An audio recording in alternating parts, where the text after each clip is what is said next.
Aí, tamo nós aí agora. Ó, nós aqui. Ó, peraí, não vai fechar o vídeo agora não.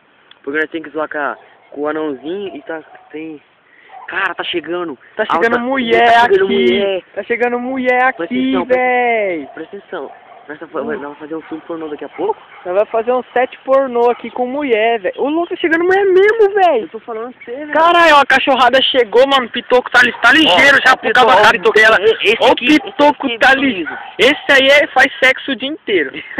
Esse, sem duvidar, é maior faz então, filme que o Frota. Pode crer, nós tá aqui pra falar mal dos caras que não veio hoje. Então, esse aqui é um recado.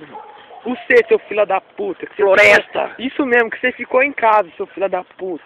Batendo punheta. É, que faz dormir 10 horas da noite. E pensando na mulher que não existe, mano. Nós tem mulher aqui que existe, velho. Nós come, nós cata. E o cara, aquele filho da puta, com as duas irmãs dele, não cata as amigas da irmã dele. E fala que tem aniversário do pai, velho. Essa é mentira. Ai, que migué, velho. Ô, velho, é a terceira vez que você fala isso pra mim, velho. O Caio fala toda semana que o pai dele faz aniversário. É, o pai dele já tem 100 anos já. O irmão dele. O Cubas, aquele filho da puta, não veio porque é um filho da puta e é filho da puta logo. Cata a mãe dele o dia inteiro. Eu também. Ah, só isso, acabou. Daqui a pouco olha lá, tá de volta, uma loirinha cabrita lá. Nós tá de volta daqui a pouco. Ah, loirinho, mas tem homem ali, velho. Aí, ó, nós vai fechar aí nosso vídeo com a sacanagem. Até a próxima.